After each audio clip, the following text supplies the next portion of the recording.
السلام علیکم. ایک دوست کی طرف سے سوال پوچھ رہا ہوں, وہ بابا جا حجاب خود نہیں پوچھتے. بابا جا آپ بھی کیا کرتے؟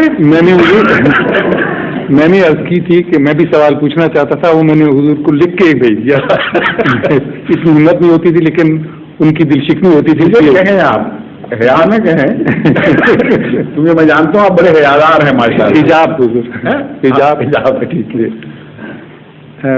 وہ سوال یہ ہے کہ اسلامیات کی ایک بچوں کی کتاب میں انہوں نے لکھا دیکھا کہ حضرت موسیٰ علیہ السلام کا ذکر رسول اکرم صلی اللہ علیہ وسلم کے بعد سب سے زیادہ ہے.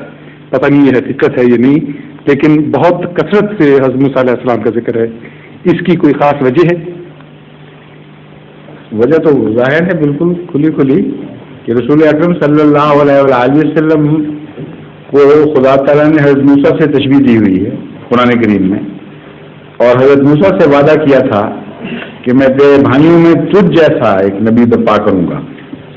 تو وہ شریعت کی جو مشابہت تھی, صاحب شریعت ہونا اور آتشی شریعت لانا اور اپنے زمانے میں غلبہ پانا اور جلال عطا کرنا, بہت سی مثالیں تھیں.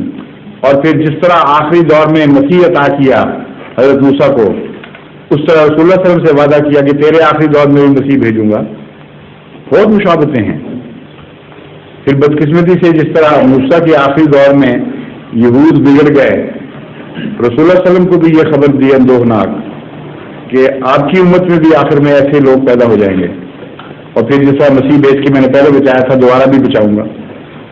تو اس لیے جس کے ساتھ قریب کا واسطہ تھا, زمانے کے لحاظ سے قریب تھا, مشابہتیں بڑی تھیں, اس کا ضروری تھا کہ تفصیل سے ذکر کیا جاتا.